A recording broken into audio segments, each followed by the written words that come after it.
presidency. One we expect that we're in a democratic governance, and the presidency would have understood this. Some weeks ago, Mr. President challenged Nigerians that whether he is not ruling this country according to rule of law.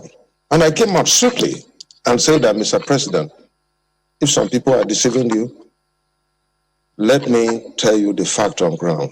You are not ruling this country according to the rule of law in all aspects. Some aspects, yes, but in other aspects, you're not doing it. And here we are. Let me tell you, is Mr. President not having an Attorney General to advise him on what the law says about land administration? Everybody knows. I'm not a lawyer, and I must not be a lawyer to know what land administration in Nigeria is, because there is a Land Use Act enshrined in the Constitution of the Federal Republic of Nigeria.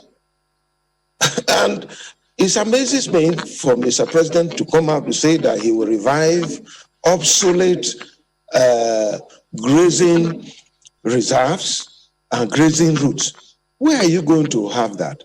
I have had personal conversation with Mr. President, and I've had personal conversation with Mr. President handlers. And I have said, look, when we had grazing routes and grazing reserves, what was the total population of Nigeria? Less than 40 million. This was when it was initiated.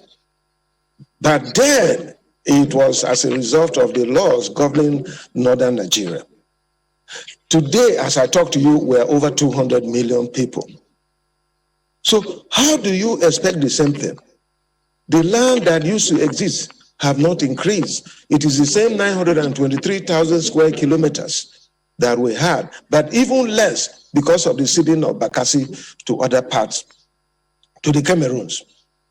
Now, you are talking about in 2021, you're saying that open grazing should supersede every other activities of government, whether it is schools, settlements of our people, roads construction, and other markets and other activities of human beings. Then I begin to wonder, how are we going to achieve this?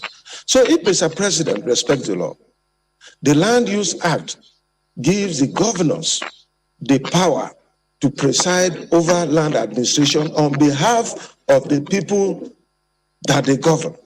And so that is where we are. It's amazing, and I'm surprised to hear this coming from Mr. President, as if he doesn't have an Attorney General, as if he doesn't have lawyers around him to advise him.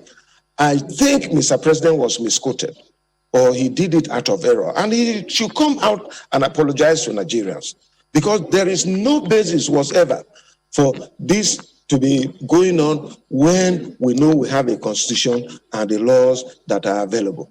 The point is very simple. We have National Economic Council. This is Mr. President's council, inaugurated by him and chaired by the Vice President of the Federal Republic of Nigeria. The 36 governors and some key ministers, including Minister of Federal Capital Territory, are members of this council. We saw this coming. And we sat down and said, how can we resolve this? The entire council came out with a resolution and let us establish a committee that will go around and assess the situation and come back with recommendations that will help curb these problems that we have in Nigeria today. The committee did this work. They came to Benue State. All the stakeholders were invited and they participated. And it was resolved at the end of the day, after visiting several states, that ranching should be adopted. But where states that have enough land to do open grazing, they should do it. If they want Ruga, they should do it. If they want cattle colony, they should do it. If they want open grazing, whatever they want, they should do it. But state by state case should be respected based on their peculiarities. And this is what we came out with. And the policy was adopted by National Economic Council.